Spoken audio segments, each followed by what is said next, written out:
But let me bring Professor Chris Imumolen into the picture now. Professor Chris Imumolen, thank you for joining us. Professor Imumolen is an academic, entrepreneur, and politician. Is also the Vice Chancellor, Global Wealth University, and President, Onshore, Offshore Oil and Gas Professionals, Nigeria. Thank you. That's quite some experience. So perhaps you pick up from, some of the points raised by Mr. Adekoyi on the need also, to check that space, particularly with the Nigerian startup bill, which has become law, by the way, and, where there are a lot of foreign companies, coming into the space and, fronting as Nigerian companies. But particularly what can also be done about the public sector where EdTech, Agri-tech, and FinTech is concerned, such that there can be meaningful growth in that sector. Okay, thank you for this chance for talking here. And when we talk about public sector, public sector, which comprise of majorly the public servants and ministries, the MDAs, ministries, department, and agencies, it's very key because these are actually the driver of the federal government policies and federal government intentions. So it's important that the sector needs to be looked into. And I often would say that digitalizing such sector is very important. And it starts by training, retraining, and reorientation of the manpower who runs those sector. For too long a time, we have a public sector in Nigeria that have lived far behind where it ought to live. That is why most of the federal government ideas and initiatives, though might look wonderful in the paper, but when it comes to implementation, it does not hit the ground running the way it ought to be. Why? Because most of the drivers of those sectors do not have, most of them do not have what the kind of knowledge, the kind of skill set needed to drive a digital economy and digital ecosystem. I just listened to the person talking from California. Very wonderful idea. But the sector, the public sector you mentioned, it's you did mention one thing that I also contested for president in the last election. And one of the things we were saying was that, let's look at the civil servant, for example, the civil service.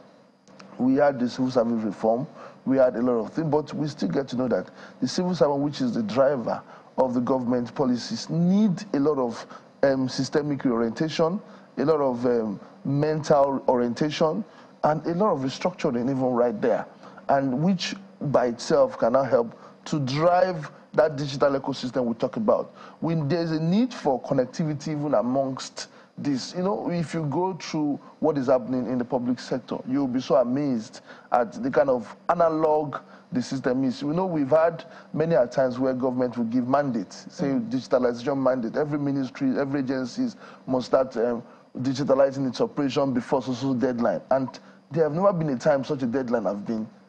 So there's a need for total overhauling of that system. There's a need for collaboration. Absolutely. And what about the education sector? You talked about the analog system. Most of, the public schools have, just the basics in computer course, but no sophistication that will require the innovation that will prepare those young people, when they leave the secondary education system and the university education system into the workspace, for them to wield the much needed influence for innovation and growth. So what can be done at that level? That's why I'm asking about partnerships between the communication ministry, the education ministry, and the agriculture ministry. Yes, our educational system is overhauled. It's what's it called? It's overpopulated. Let me use that word. We're a country of over 220 million people, and I've often recommended that for proper attention to be given, let's talk about education, to our educational sector. I had offered to say that even the ministry should be separated. We should have a ministry that is focused on as in the secondary and the primary and secondary education, for proper focusing. Then we have a ministry that is purely focused on vocational and technical education, and we have another for post-secondary, which is the tertiary education. This by itself will help to give more attention to seeing the problem we have. And that attention will help to start driving factors that are needed, like we talk about digitalization, what's it called, technology, that will help the young ones to begin to harness skills that will help us drive our economy.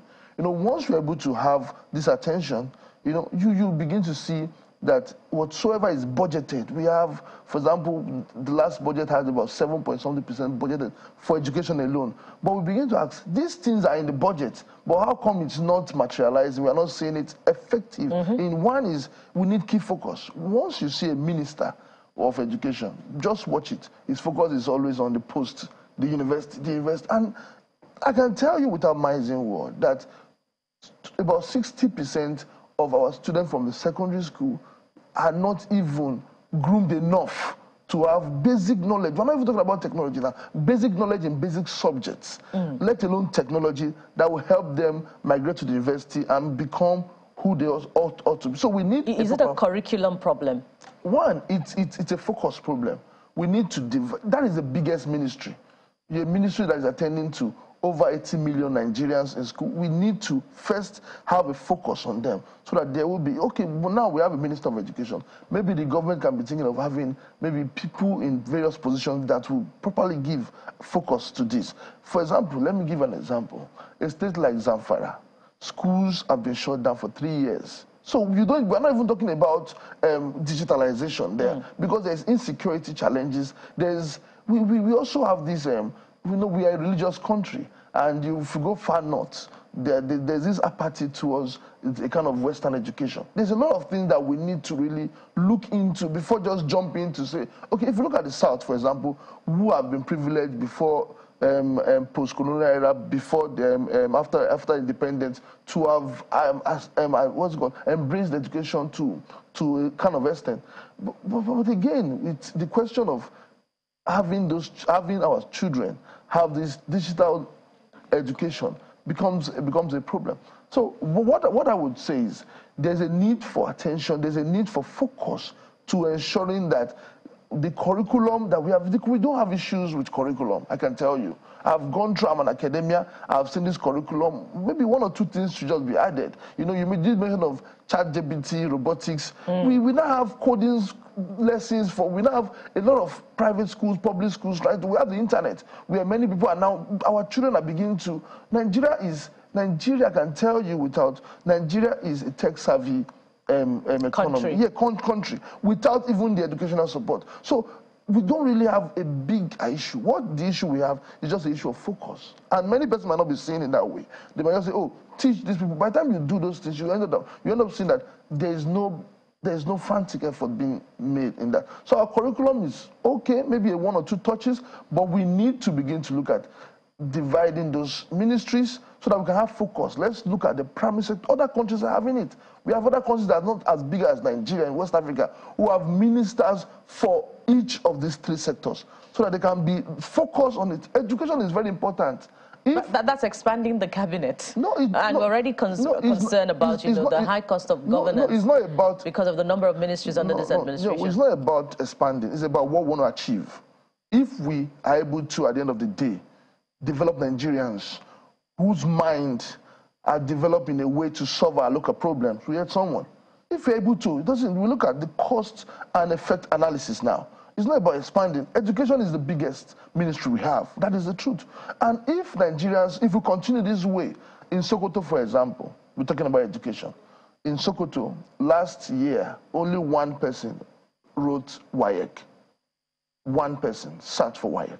So you can see, it's not about whether the cost or no cost. What is the cost of having our children not educated at the end of the day, compared to the cost of wanting to? So that is my simple advocate, that we need to begin to look at the Ministry of Education and have it divided. So for proper focus, for proper attention, so that we can help in training our children to gaining those knowledge required. Then ICT also, providing that environment for them, retraining the teachers, even the teachers who teaches these courses. How many do we have of them? Many of the teachers, even not just in primary, secondary school, even in the university.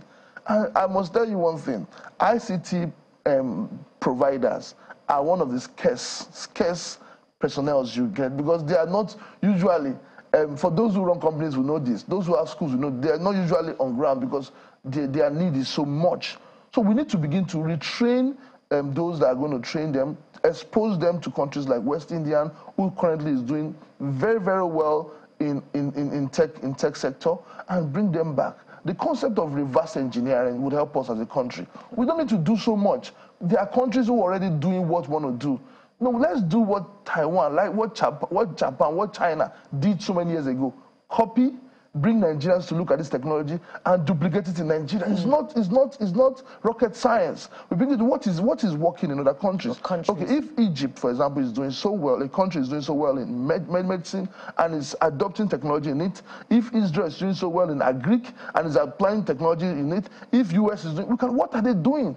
Like, can we begin to look at these things and begin to look at the concept, the components that makes them do so well, and begin to have our Nigerian curriculum, have our Nigerian people look at the same technology, and we start by copying, we start by reverse engineering, and by so doing, ingenuity comes in.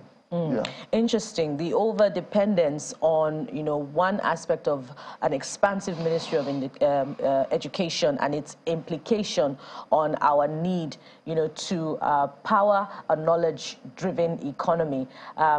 There's also the concern about insecurity on, in the agri sector, and how innovation and technology can be introduced into that sector in the first place. So many concerns arising from this conversation, and I hope that Nyota will also have similar poses relating to these subject matters. We're due for another break. When we return, we'll have more questions and more seasoned analysts on the program. Stay with us.